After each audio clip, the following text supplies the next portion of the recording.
trying to get out of traffic? Yeah. Oh, that's nice. Very nice.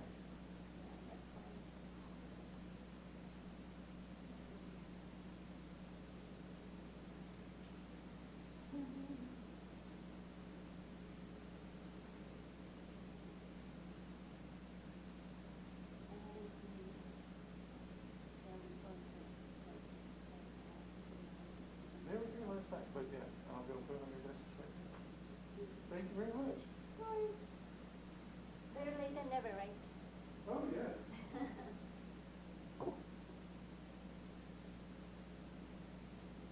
Hello.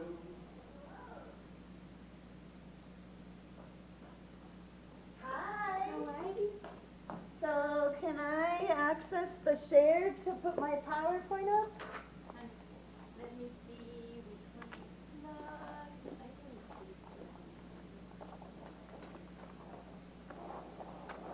it's this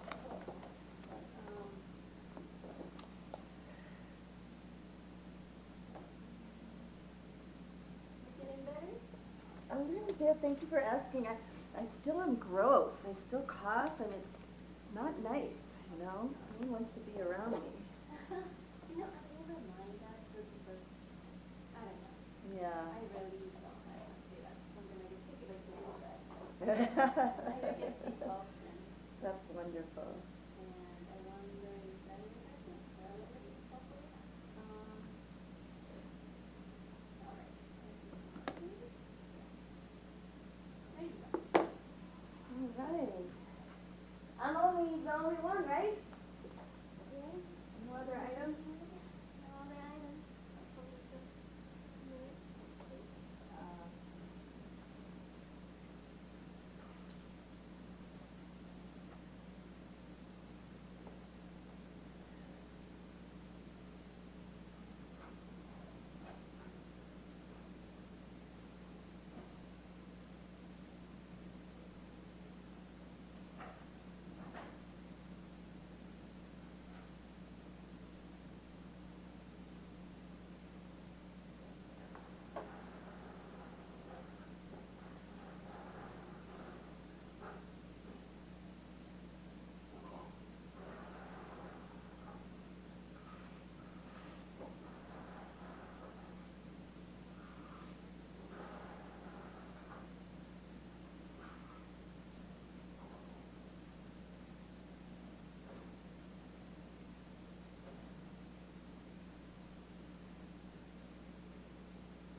Yeah, this is your inaugural event.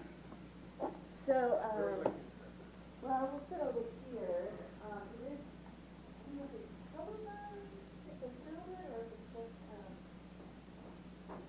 audio. So the deal is, the story of the committee is it's actually the city manager's meeting. So Randy chairs the meeting. And the agenda items are items that if you wanted to move forward and get on the council agenda, you go to the committee. So you used to have two committees by topic, like transportation, and, you know, one was basically like infrastructure, the other was like planning and parks, so to speak. So they consolidated that. They also have work sessions as an option, which I still have to understand when they would put something on a work session versus a committee item, and I think the committee is just because it's moving forward to an agenda, so request because of the agenda. So a work session is, hey, we want to brief you, we can do a little longer presentation, we want some time. Usually it's really not a work session, it's not necessarily, or it's, yeah, it's or a briefing, or yeah, or an incident. But Michelle, are work sessions always special call? There's nothing that's regularly scheduled for work sessions. Well, it's not a special call either because usually a special call committee, all those things involve votes in it. Decision, so Yeah. there's no decision, you can just call a work session anytime? Yeah, but that is called by the mayor and council. So Oh, mayor council call it. actually, yeah, they have to make the decision if they want to have one. Then Um, but yeah, you're right. It's like briefing them or even summary of stuff like that maybe they want to bring forward later. Yeah. But they used to have work sessions every other week before, so this mayor and council decided that it's better to have like internal meetings and then bring them straight here. Yeah. Yeah, it depends. Scare all my audience away. Long as you- I know I can. He's like, I got the power. I got the power. I've got the ability.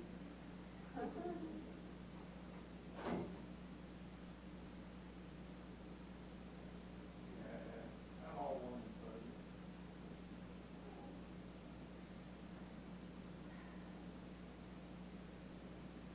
Can I take, you need to be up on the screen first? No. Put your agenda up there? I usually do minute tracking here, Oh, so I record the votes. I don't put anything. yeah. So you're good. All right, I didn't wanna like assume, I'm sorry. No. I never have anything up here. And I don't know if this works. It was like not bad. Well, it depends on their questions. Hopefully I'm concise enough and clear enough, there's not a lot of questions that you say, we love it, Michelle, go.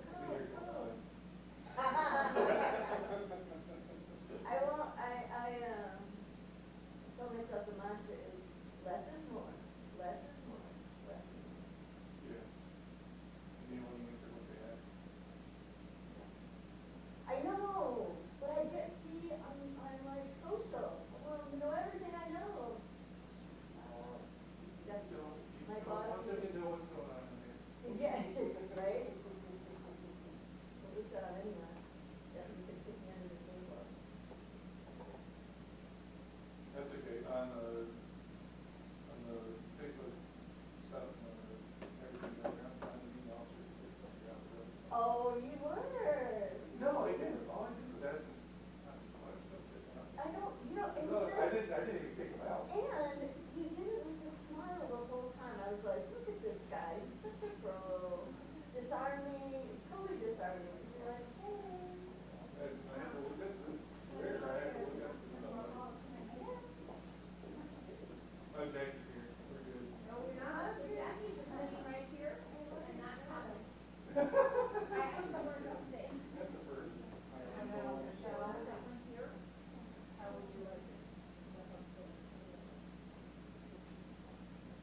Oh, no, I'll just go up there, yeah. Hey, just a pre-warning, if you hear knock on the door and somebody scream, this guy, he's the guy. I just want people to know.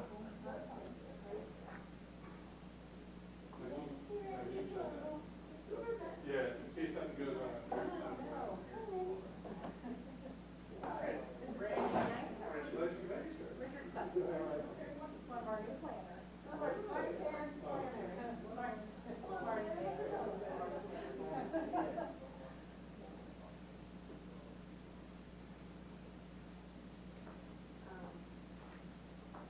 all right? So you want to set up with me because we're going to want to do something.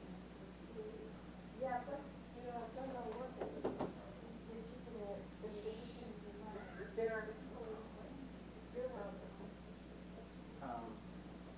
and we started reading, We can hear it again. It's too loud. That's not good. Smile and nod. Sit. We're in. Hi, how's it going? Sir, hi.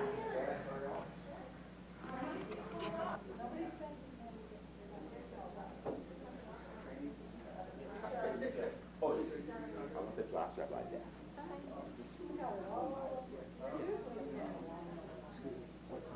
got my daughter's beautiful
so we will begin our committee meeting in 1 minute. 1 minute.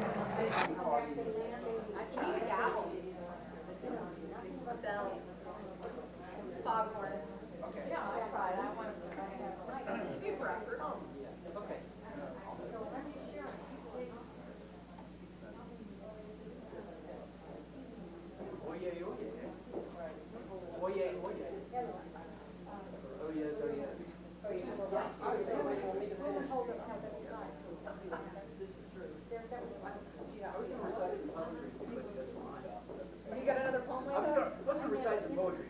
All right, Shakespeare. Have you had a busy phone line today? No, I haven't. Really? Okay. One of the sides. I was going to say, David told me he had a busy phone line, so. I thought maybe you also got the same phone calls. So ever Rhonda has like a Christmas card? She doesn't this year right now. Oh, really? So you do? I said, yes. You're like, chat GPT. Look at you. I had this long conversation with my Susan's stepson. To be son-in-law. I wish you were.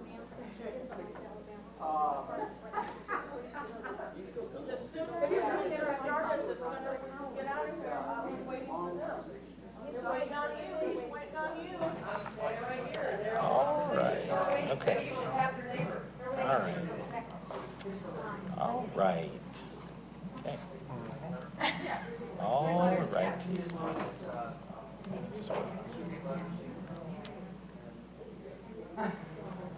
right. I'm a weird guy. That's why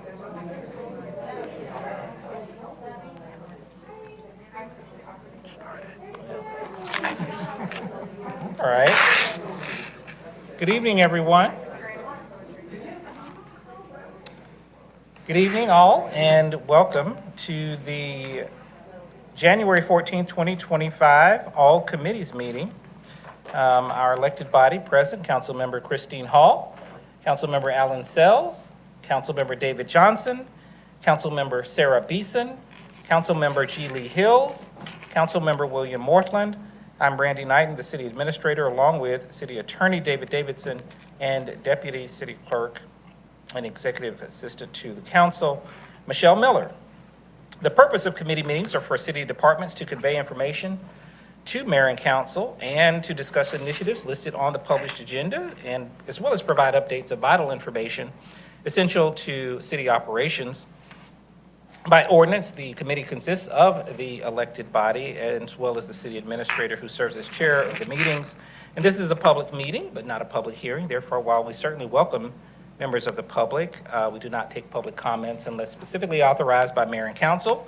Those comments are taken on second and fourth Monday of each month in city council meetings, as well as the fifth Monday in open forum. We do encourage residents, as always, to reach out to our city team, our city staff, and if you have any issues or concerns, to please utilize the city website and or the city web service portal to report those concerns. And as always, check Roswell365.com for a calendar of events. The first item on the agenda is the approval of the committee meeting minutes for December 10th, 2024. Do we have a motion on that item? Motion by Councilmember Johnson, second by Councilmember Hills. Further discussion? Seeing none, all in favor? All right, that passes unanimously. Thank you very much. The next item on the agenda is listed under Community Development. Item number 2, consideration of awarding the contract for the impact fee update to Tischler Bice. We have Community Development Director Michelle Alexander. And our planning manager, Angela Rambo. Angela Rambo, our planning manager as well. If you want, we'll have a presentation, but I will recycle if not. All right, Ms. Alexander. Good afternoon.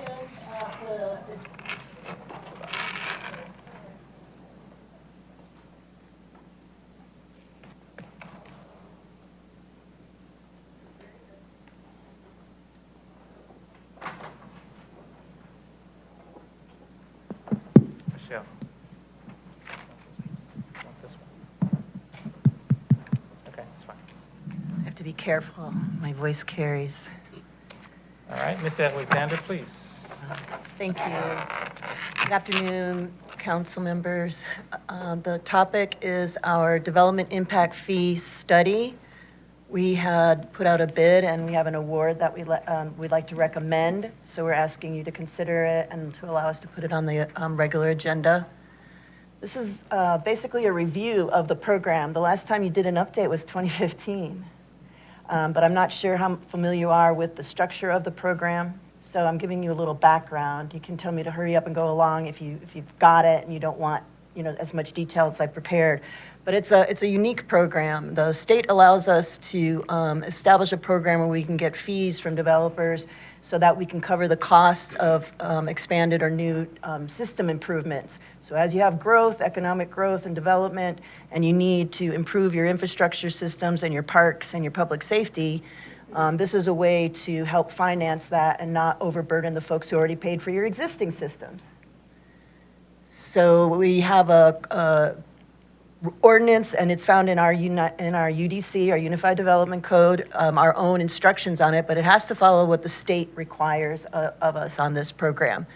The last time you updated the fee level, so the real impetus is so because you haven't increased your fees in a very long time, you just got through several infrastructure studies. You have your master plan for transportation, Parks and Rec 2 or 3 years ago, stormwater, various items, and the fire just presented their amazing study on the facilities needs and their GIS analysis.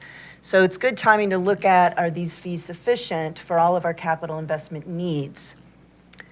The three areas that you finance through this program is recreation and parks, transportation, public safety. So you have projects for both police and fire. There are monitoring tools that are required by the state. We have financial reporting, so this is an effort that goes through finance, planning and zoning department, and on all the folks who actually have capital projects like transportation, parks and rec, fire, and police. So there's a financial reporting every year. There is the CIE. You get this every year, capital improvements element. Why is it called an element? It's a chapter. Think of it as a chapter of the comprehensive plan. So not everyone, if you don't have impact fees, you don't have to have a CIE. If you want impact fees, you gotta have a comprehensive growth plan. So the state, that's what enables us to have our impact fees. And when you have your comprehensive plan, you have a set of projects that are the capital projects. And on top of that, and I'm not sure if you've noticed it, but every year when you look at your CIE list and you examine our financial reporting on how much money was generated in revenue and how much we spent on projects, we also share with you every year the 5-year work plan. That's an item that's in your comprehensive growth plan. That's in the comprehensive plan, this 5-year plan, and it's the laundry list. It's got everything for 5 years that's supposed to implement and move us along to achieve our long-term goals. Because you have a CIE, because you want impact fees, the state says you also have to look at your short-term work program, your other action items. And so that's brought to you if you needed to change or modify because of changing conditions. So this is one, just a background of what the overall program, the operations and the components are. I wanted to zoom out a little bit on this legal framework. The reason this is complex is it's both there's legal requirements, there's legal requirements for process and management and due process. There is financial sides to it of the financial modeling. There is collection because of the invoicing, and there's the technical side because of its construction projects, so it's capital improvements as well. So that's a complex program. It touches so many different departments. On the left, the big circle says what guides all this, not because Michelle really digs planning, but because the state legislature, in their will and wisdom, said, do a comprehensive plan. You can't willy-nilly impose fees and try to cover your costs of providing infrastructure. Have a plan. Comprehensive growth, I call it a growth plan, the comprehensive plan. And for our city, that's going to be your economic development framework. You're not looking so much on your growth, that top bubble. You're not looking so much for population growth, but you're looking at your economic growth. So you have to have a certain analysis and a certain methodology for looking at your future. How are we going to grow, and what do we need to grow? So that's one component. And that's all part of your comprehensive plan, and your master plans, they tie together. And for your impact fee, you also need to assess your level of service. And that's, again, is a policy matter. Your level of service, how many parks per person, how many linear feet of greenway and trails, Roswell's going to be different than Sandy Springs, going to be different than Milton, going to be different than Alpharetta. So there's two sides of the coin, what you're requesting, that revenue you're generating, but the other side is what is your needs? What have you established as your quality of life? What have you established as your level of service for each of these areas? How fast are the fire truck going to get there? How close are we to certain amenities? Whatever your criteria is. But you got to have criteria. So the state's saying, put it in writing, establish your level of service, and you put it in writing and make it a policy. Not willy-nilly, I want a new park over in this part of town, show us how does that fit into your plan. And then this other part that's currently in your comprehensive plan is a 5-year work program. And from that, the state considers this CIE, the capital improvements element, the state considers that an addendum. So you've got your action plan, things we're going to do in the next 5 years, but then there's specifically what are the capital needs, the capital improvements.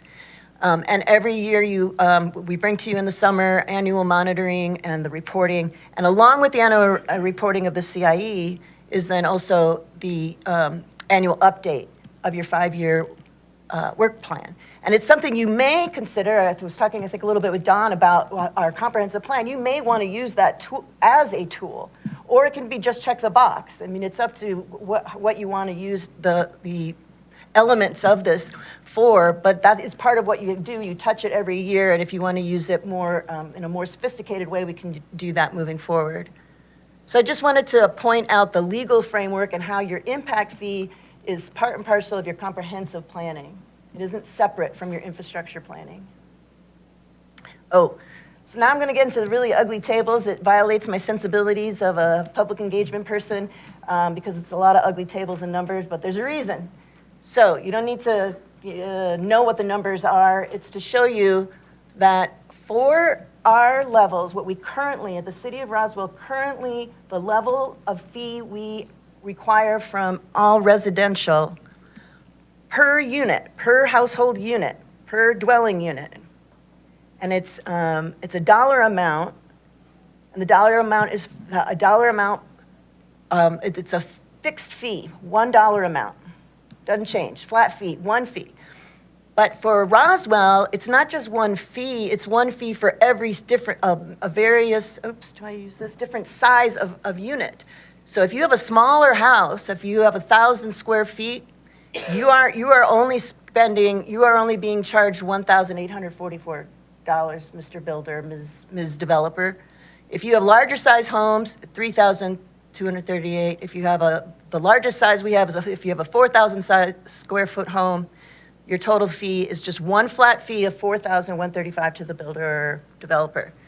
So I'm going to bring this back to your attention later, this min and max. So in the city of Roswell, the minimum we're going to have for the house, one unit, is $1,844.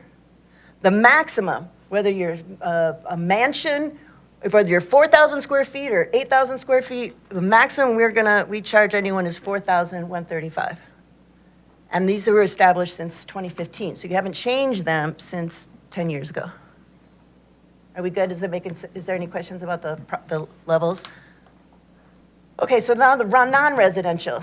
It's kind of flipped. Now it's by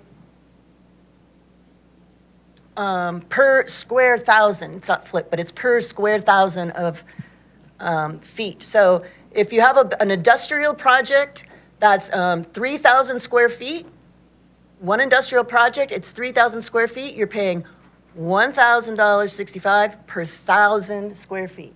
So 1,065 times 3. So industrial, this is our base level. It's around $1,000. Commercial, again, it's a flat fee. We just have one type of commercial, whether you're a hotel, a gas station, A Whataburger, commercial is $3,000 per square foot here in the city of Roswell. And if you're going to build an office or a corporate office or a medical building, whatever you're going to build, whoever you are, the city of Roswell is asking $1,526 per 1,000 square feet. That's our current fees. Those are our current levels. And then just so you know how much has it been generating. So this is just a snapshot that finance provided for us every year since 2016. The total dollar amount collected that year in impact fees. And you can see where we are. This is only to date. 2023, 2024, some of you know we have a project with a hotel that if it had gone forward, it would have had added another $225,000 to this number. So that's just an example of when something doesn't get completed, what gets short from our capital improvements. So the grand total, this isn't necessarily your balance. This is what has been collected in revenue, just adding up year over year. Every year we add this up. You've generated $9.5 million from your impact fee program in about 10 years. Okay, now let's compare. What are your sister cities doing? The sister cities, they are all over the place. They have from very high, Sandy Springs per house. Remember we were talking about that per unit? Sandy Springs, $6,854.82 per house. And now remember, what did we say for Roswell? Roswell, the most we will ever charge for impact fees, the most we get to pay for our expanded infrastructure and parks and needs per house as we grow is $4,135. We might pay someone might pay as little as $1,000. City of Sandy Springs, each size, doesn't matter the size of the house, it's a flat fee. They do not vary it by size of unit. Alpharetta is $6,689. So just giving you the range of what your sister cities are, they all have flat fee, one price for all sizes, one price fits all size of home, between $6,700 and about $7,700. The city of Roswell, we are only collecting at the most per household. New development, a new building, a new unit, $4,135. That's residential. The non-residential is divided into three different components, as I shared a minute ago: industrial, commercial, or office. In industrial, we're about the same. All three of the cities are actually, or four of the cities are about the same for the industrial, as far as I could tell. So on the left-hand side is where I've got the cities, your sister cities, and then here's some office examples. One of the differences is we, as a city, have a flat fee, $1,524. That's it. The other cities, this is just I saved you from even worse table, even an uglier table with a longer list of rows of all the different land use categories. Those cities, these three cities have various different use types, and they vary their amounts. So if it's a single tenant office, $900 per 1,000 square feet. If it's a clinic, it's $1,590 per 1,000 square feet in Alpharetta. Sandy Springs is a lot higher. A clinic there is around $7,600 per 1,000 square feet.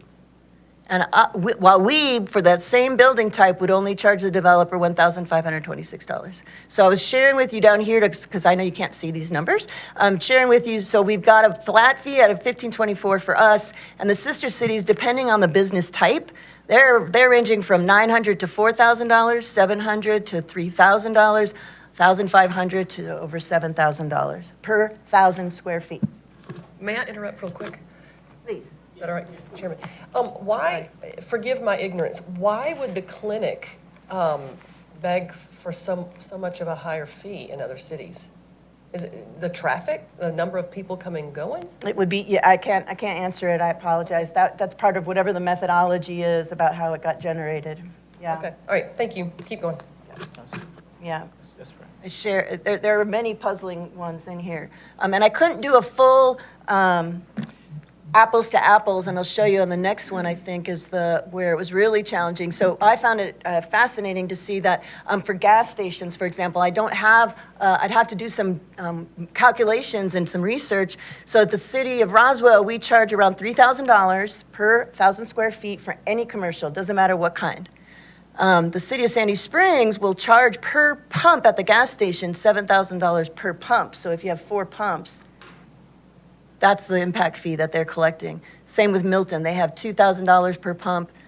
City of Alpharetta had about $1,400, but if it were 4 pump minimum, if you assume that, it's about $6,000 per gas station to collect impact fees to help pay for added infrastructure and services that are provided based on that growth. Shopping centers, you get the idea. So there's just a range. This is what our sister cities are doing. Go ahead. Excuse me. So looking at our impact fees, you said that they go towards rec and parks, transportation, and public safety. This is non-inclusive of anything related to EPW, sewer, water services, water line, water management as a whole. That is not included. Those are separate fees, correct? Correct. Your current program only has 3 program areas: the public safety, the transportation, recs and park. So from my experience, traditionally, cities are often inclusive of those other items because it's infrastructure. So when you think of an impact fee, it's the impact to the city to accommodate the growth. So in this instance, are these other cities also formulated the same way we are, where it's those same 3? Or are they inclusive of their EPW, sewer, water line, those infrastructure projects as well with their fees? I don't think they are the same. I'm pretty sure they're not. I don't have the details of the comparison. Okay. And that'll be some of the results of this study to help us understand, are we making the most sense? How is it working for other cities? Okay. And not all cities have stormwater fees or utilities, and that's another differentiator.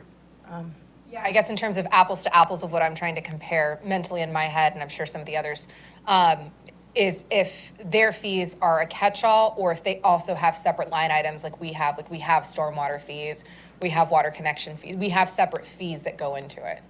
Exactly, that's the question. So you're only seeing one side, just the revenue. So it's kind of meaningless in the sense of what is it that they're paying for. The other thing is not just what, but where were they for catch-up? So we maybe didn't have to pay as much for Parks and Rec because you all have invested and your community's invested so long, but maybe Sandy Springs has a longer way to go. So each of those studies are different. You're not seeing the full side of the equation. It's not a fair comparison. It's just only data that this provides, in my opinion, just my opinion, you probably have other ideas, is that it's showing you what the market will bear and can tolerate and whether or not it's some worry about it being an impediment or a barrier to additional growth. And this is definitely showing you what your sister cities are able to continue with their growth at these levels. Thank you. All right. I was going to ask about. Yeah, Councilmember Sales, go ahead, please. There we go. She asked it, that doesn't include the tap fees and things like that. So there are some other EPW type fees that are imposed at the time of construction. Are there any others like that are actual delivery of services that you think that we should do that other cities don't, or that I don't think this is the whole story, is what I guess. Aside from impact fees? Yeah. Correct. I don't have that full picture. We're focusing really narrowly on just that, the impact fees, and showing what some of the other cities are, so you get a comparison as you move through your study, if you choose to proceed with the study and seeing if we should increase them, just a frame of reference. Yes, Councilmember Beeson. My assumption, and you can let me know if I'm utterly off base, is that that's part of what the study would look at, right? So this is just our preliminary look to say, we seem to be way off base. We also haven't updated these in 10 years. I would assume that they would look at that in the study. They should provide it with a comparison to surrounding cities. Yeah, or it's enough. So let me put it this way. Whatever the consultants bring back to you, it's your policy decision. So you're going to see a very high cost per unit, and it's going to be exorbitant. And so most cities don't ever take at face value, what the study says. It's really more, what are our values? What do we want to prioritize? How do we want to distribute it? Are these our focus? So that all comes back to you as for the policy direction of if and how you want to make any changes. we may be jumping ahead, but sorry. Please, go ahead, Councilmember Sells. We may be jumping ahead because I think we're talking about the after the study, but I think what you're saying is that the study is the basis upon which the state approves or disapproves the impact change? Is that what? Yeah, yes, if you as a body choose to increase your fees or make a change to your fees, you have to have the study showing that to inform your decision. The state will just check that, and I look over at legal because part of this is the whole state requirements, that you're following their process for it. And their process is you have to have a comprehensive growth plan, and also that you are taking into account, have a methodology for how you're projecting your growth.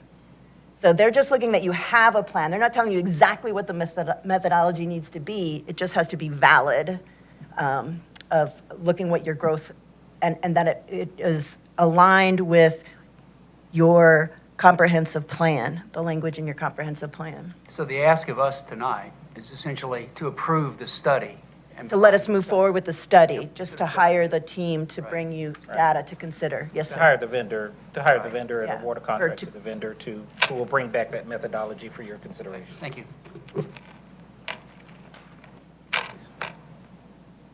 The list of projects you have, it's about a 5-page list. I'm going to go fast because these are ugly tables. I know you can't read them, but it's something you see every year. You'll see where we've been, what projects we've been putting our efforts to. One thing I wanted to show, you have a lot of projects on your list that you're saying are eligible for impact fee funds. And then you say, though, you're only going to pay on this percentage here, you're only paying maybe 50% or 20% of that project is going to be funded by this. You're going to find other ways to pay for that project.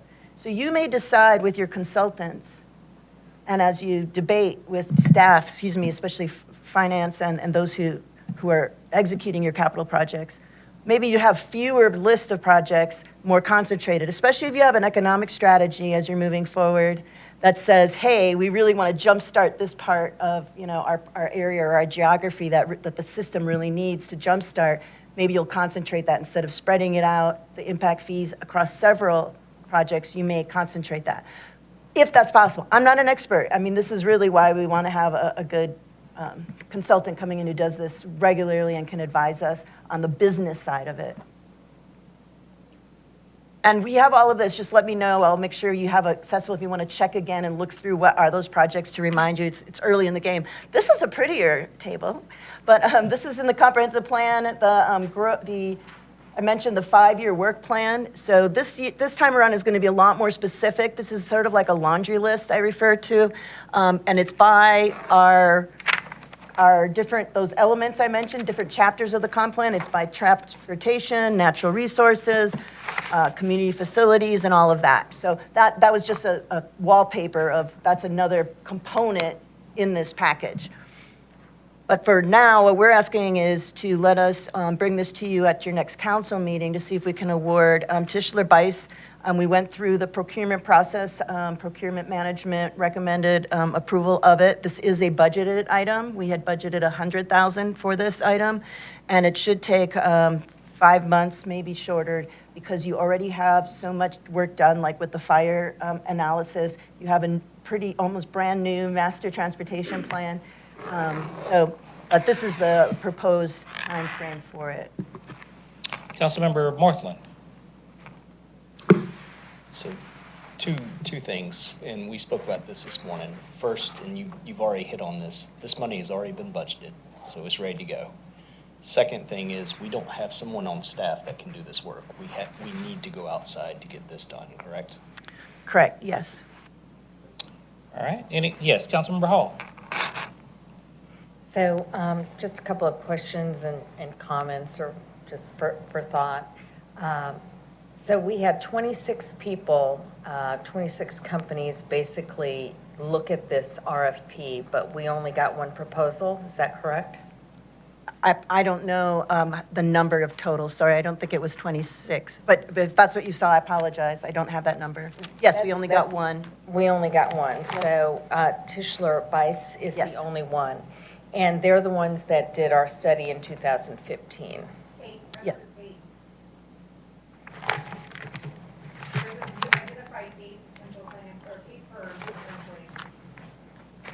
So that's a separate, what staff did prior to this, we reached out to 8 firms that we were aware of, and we have researched, have done these elsewhere, both in the region and nationally. We contacted them all before we even went out to RFP, just to get a range and a sense of the scope and the price. So I'm sorry, Councilwoman Beeson, I'm not sure, I apologize that I don't know what the number of responses, how many were sent out by. Yeah, I think 26 downloaded the RFP, looked at it, and only 1 responded, which is this one. Councilmember Beeson, or Councilmember Beeson? Happy New Year, same mics. I just wanted to flag, the range itself was based off of just your preliminary, you were reaching out to vendors who provide this. It looks like the range was $75,000 to $100,000, and this came down at 77, so we're actually in the lower range of the work. Purely conjecture on my end, extremely anecdotal. As somebody who, that's part of my job, is doing RFPs and cranking out these proposals, especially for municipalities, our due date was December 19th. Most people are starting to shut down at that point of time, and to pull together a proposal, which seems very easy, or just checking boxes, it's a lot of heavy lifting and getting forms filled. I will say there's a handful of proposals that we passed on because we were not interested in trying to use that kind of resources when half of your office is on leave for the holidays. So that could be part of the reason why we had a low response rate. Yeah, I just would like to see more competition and have more choice. And this is the same firm that did the study back in 2015 for us. And in 2015, they recommended an increase in residential and a 3% decrease in commercial. That isn't what they recommended. That is what council at the time. So I was careful to say earlier that what they will show the costs, and the costs are going to be high per unit. So it's not your only factor in deciding what you want to impose as impact fees. Most cities will not. I've not seen where a city just takes wholesale what the consultant is showing is the number of costs and just push it, passes it to the, yeah. I would not say what an adopted policy was what the consultant recommended. Let me just put it that way. Just the language, if I can, given the time that elapsed between impact fee studies, so I imagine it was a number of years before 2015, the proposed fee increase is 17 to 133% for residential and a decrease by 2% for commercial. So I just find that curious. That's from the 2015 study? Yes. Oh, I'm sorry. Okay. Yeah, Thank you. it's from the 2015 study. Okay. I just, again, it would be nice if we had more choices. And again, these folks seem to do a lot of counties versus cities, especially in Georgia. All right, Councilmember Sells. I agree with that, actually. That is a little concerning, just the one that sees it more as well. But I'm actually on your ugly slide, as you call it, 5 of 5, so it's the one above this, I think. More, there you go, that one. I'm curious, I guess the percentages is the percentage of the budget for this action, this line item, old mill machine shop, for instance. If I go to the next one, this doesn't have the labels. I apologize. I think it'll help. There you go. Did you want to see the labels? Is that helpful or not? Yeah. For the percentage? Yeah, So now you can see what that it column says exactly says. what I thought it would say. Okay. So how are we allocating, right? So you got a $7,900,000 cost there. And you're saying in this particular rendition that 20% of the cost was borne by impact fees? Is that? That's what, yes. Or would be if we had some impact fee? Because in that Correct. particular instance, there isn't one. Which is it saying? That would be, the contribution to the total price would be 20% would come from impact fees. If we had impact fees. We do have impact fees. Okay, well, there's none on that particular line item, maybe that's just, Yeah. So that is supposed to be how much was covered by impact fees in any of these projects? Up to. Now, you determine this actually with your budget, what actually gets assigned. This is your universe of possibilities. You have 5 pages of projects. 5 pages of projects. So for example, this year in your 2025 budget, you selected a set of 7 projects, and it's $3.3 million in your 2025 budget that you're going to spend of impact fees on that set of projects. So this isn't, you see there's not a time frame on here. This is your universe that you have said and told the public you want to spend impact fees can go to all of these system improvements. But then it's budget by budget. Yes, ma'am. Thank you. I'm sorry. Councilmember Hall. Thank you. I understood, and Jackie's explained this a few times, that we do this every year, and we basically could put 100% on those. I mean, this is sort of an exercise in government, because we have to do this and put it in there. Should we have so much impact fees, we'd be able to use whatever's on this list for them. Is that correct? And someone like me, I want to reverse it, and I want to see what would the total dollar need to be to cover this cost at that. We would never get there in reality. Yeah, so that's where, for me, and I'm not the expert on it, but of being strategic of what goes on that list based on the results of your economic strategy and other sources, potential other sources of funding, what makes the most sense. So that's the exercise you'd be going through. So the exercise is just to have a legal project. Should we get $1 billion in impact fees that we could use those? Well, not exactly. You are actually spending, I mean, you did get you've collected 9.6 million since 2016. So it isn't nothing. It isn't, and it is from these lists. So yeah, and that's the strategic thing to do. I mean, for some of us, it depends how you want the consultants to work with you to narrow down your decision making. Yeah, I hear what you're saying about the list. But that's what you currently have been voting on year after year. This list comes before you every year. Sure. Okay. Councilmember Beeson.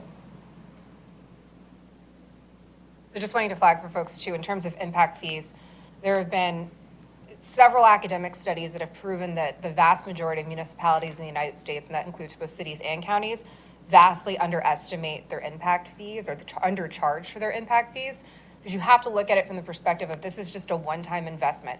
I will put this in very bougie terms, for a lack of better description. If you were to look at a city as if it were a membership club, a gym, a country club, these are essentially your registration fees as somebody who's opting into the city. It's your one-time upfront, I'm joining this club, so to speak, and then your ongoing taxes are essentially your membership fees. But if you are underestimating how much those opt-in fees are, you are not covering what is needed in the initial investment for that laundry list of the investments we need to make as a city. I mean, a good example is not only were we looking at infrastructure projects, we had at least 4 fire stations on here, which I realize we have some bond dollars that are going into it.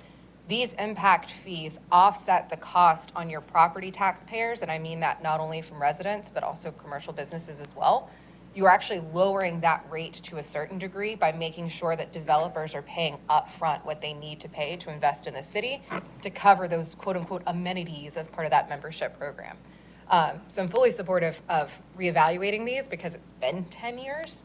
I guess I will just ask as one final time, there's no concern on community development as a department that we only had one vendor provide a proposal in terms of their abilities or in terms of the quality of their work product. I'm just going to speak from working on different market studies and similar studies.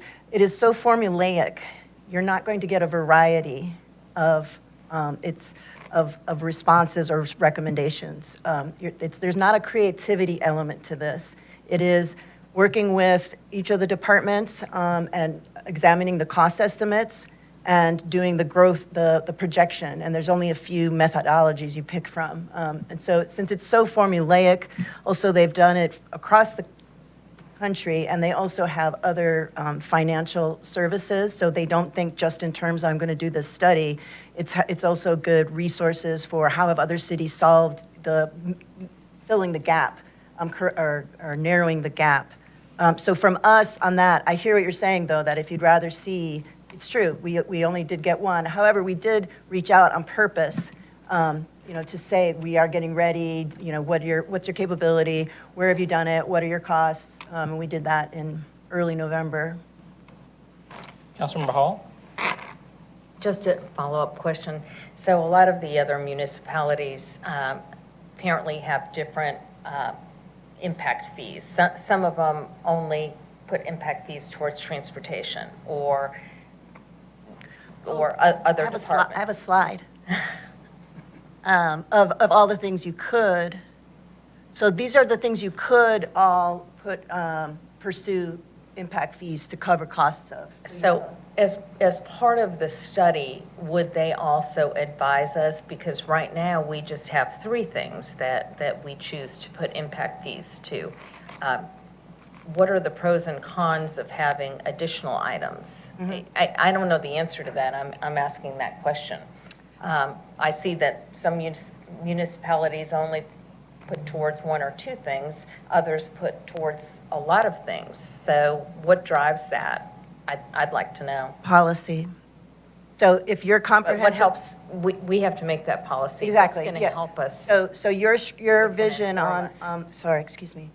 So for example, in your transportation master plan or your economic development strategy, so that is, now we're going to see, where do they align and how do they align, and bringing that back to you. So it'll be a matter of scope. They absolutely can provide additional advising based on what staff and understands from what you tell us on your focus areas. And certainly it'll be a joint effort with finance department and I'm looking over here as if I'm going to see Brian Watson, and I don't see Brian Watson, and Jeff Littlefield, and fire.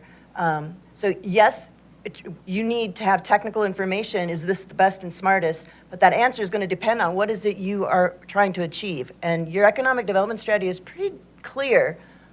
The areas you want to develop, and we are digging deep on what is going to enable that on the infrastructure side. So that's part of your needs assessment that'll be coming in. So it may be we look at an area and it's like, we don't need more roads for that area that our strategic plan says. We need more stormwater. Well, I don't know, then we'll bring that to you. Do we need to consider it? Are we even allowed to? I don't know if we're allowed to, given how we collect our stormwater fees. So yes, you will get more technical information to help you make those decisions. Is this the right list of things? Sorry, that was a really long way to get there. Wow. Councilmember Sells? Couple of thoughts.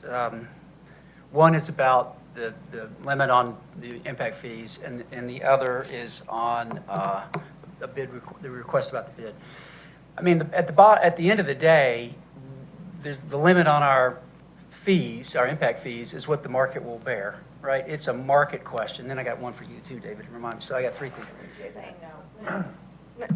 I don't know what you mean that the market will put the limit on. Why Well, would you say- because help me understand that. developers drive past us and don't stop. Oh, if they were to. Yeah. Right, but you are on setting. Money gets a vote, right? I see, So okay, money gets a okay. vote. It drives on down the road and it doesn't It's develop. your a lot. decision. You get to decide that, not the. You decide to live by yourself, for sure. The point is that that's what really sort of sets the limit, is that, because the list of needs that we could fill on this page is virtually infinite, okay? So that's the trade-off to me, right? It's not, I mean, I understand we need to be specific in how we go about setting it. We need to look at the market and all those kinds of things, but the list is infinite and the cap is what we want developers to do at the end of the day. The second thing is, my legal question is, let's just say that we were doing a specific transaction and it was substantially out of scope from transactions that we're currently, run-of-the-mill transactions. Are we capped from negotiating an impact fee on a particular property in light of these studies, or is that a bid and ask question? The ordinance currently provides for exceptions to impact fees. So it's Pro and con? possible. Huh? Pro and con? Mostly pros. So a project of such importance to be an economic development project, you can waive impact fees. I'm asking the other side. Can you charge more? No, you can't charge more. Okay, so the cap on the impact fee is what we're talking about here, notwithstanding, and of course, some of those are scaled by square footage, et cetera, so they are normally. Oh, can they give us more because? Yeah. I mean, right, yeah, because I mean, if we're dealing, there's some transactions of such significant scope Now, that we are currently these working are on. system impact fees. Say that one more time. These are sorry. system impact fees. Not project. Right, so a project of a massive size is going to have project fees that they're going to have to pay also. Fair enough, okay. And then, speaking for myself, I would like to see their prior work before, if we're going to single source this, I would, before we decide to give the contract, I'd like to see their prior work, because I'm not, I hear you, it's formulaic, and then, would that be would that throw you off your calendar if we asked to see it and spend a moment with it? Now, I'd leave that up to the body. I mean, if I'm the only one, If you can go back to the prior slide where you had the list of things you can collect for. On these items, we collect for rec and parks, public safety, and transportation. The other ones are all enterprise fees in the city of Roswell. Here. ergo, they We don't are. collect impact fees for those. Are we allowed to? No, because it's a service that you're providing and the people are to pay for the service. Pay by the drink. Right. Yeah. You cannot have, if you have enterprise fees, impact fees on top of that. Okay. Interesting. Yes, Councilmember Beeson.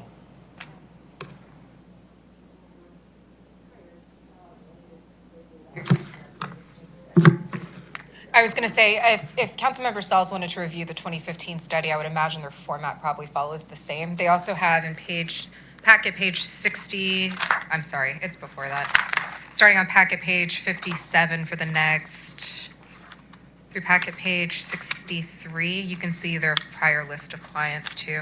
It's pretty extensive. It's like about 100 some odd other municipal clients. That said, I would like to make a request if we do move forward with this study. If part of their scope of work could be included to determine, right now the way we formulate our impact fees is strictly off of square footage for residential, but it doesn't account for the type of residence that it is. And that's one of the ways that you're actually going to undervalue your impact fees is when you treat a multifamily development the same way that you treat a single family development, because they're not, the services typically aren't administered the same way to equal types of development, if that makes sense. You have some economies of scale on the multifamily side. On the single family side, it's not apples to oranges in some ways. I saw some of the other cities that you gave as the sister cities. I think, was it Sandy Springs? They all only have one size fits all. Was it Sandy Springs that you provided that did the single family home versus multifamily breakout? They do not have multifamily breakout. They don't. Interesting.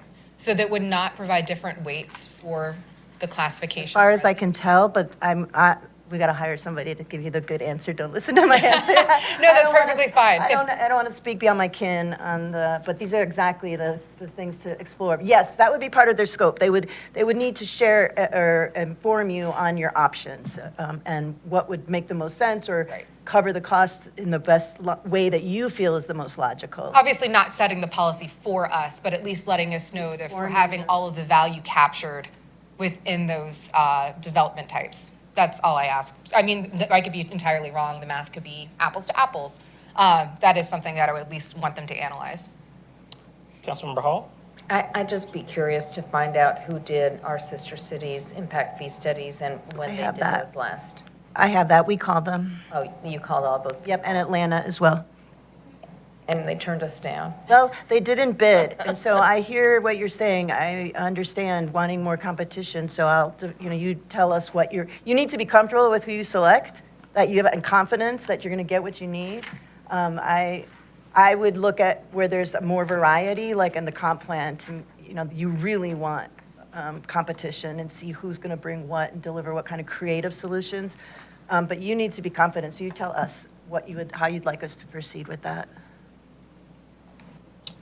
Further questions or comments regarding the item?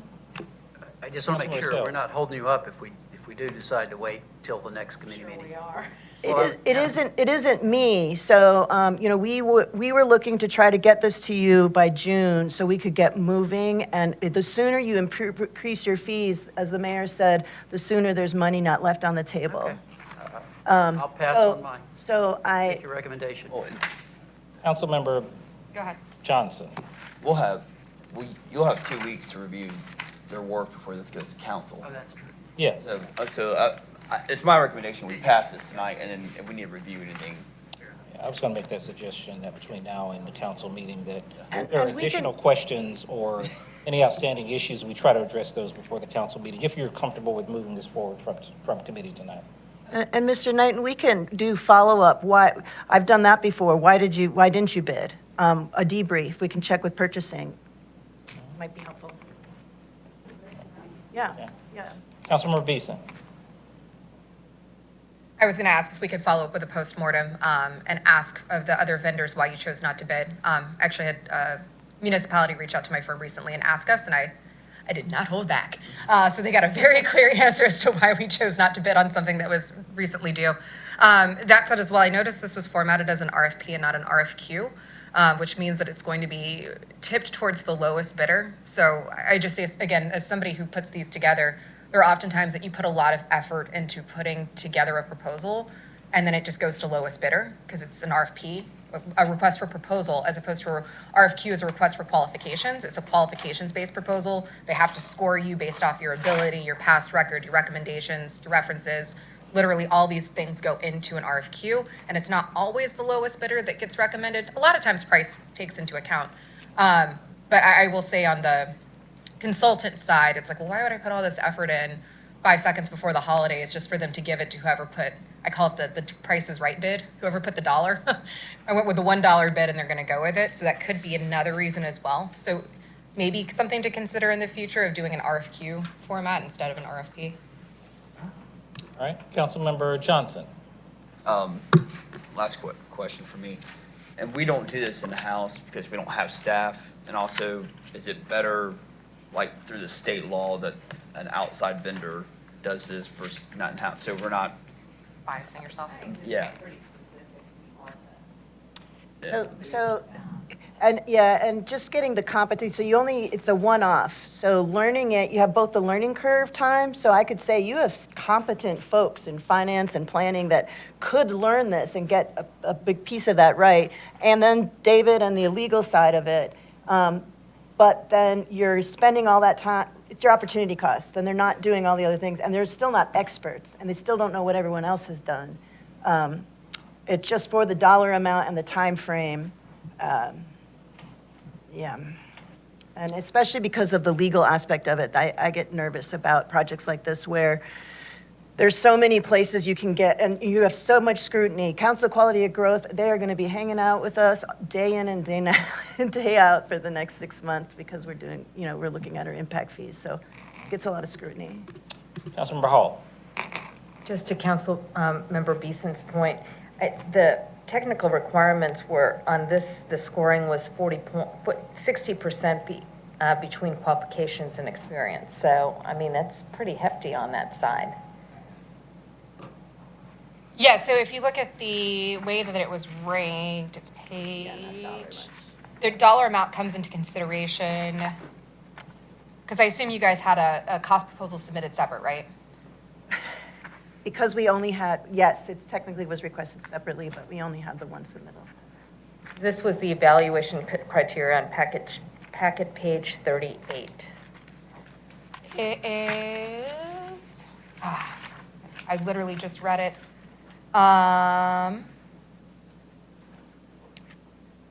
It's essentially where the price outranks. So in this case, do you have a differentiation between RFP and RFQ, that price outranks qualifications versus qualifications outrank price, or is it tomato? I'd have to ask purchasing. I don't know our specific cutoff and thresholds. I apologize. No worries. Yeah, I read a line about how it was going to be awarded and how costs went on. You said you're on packet page 38, right? Yeah, packet page 38. Or the blue number 22.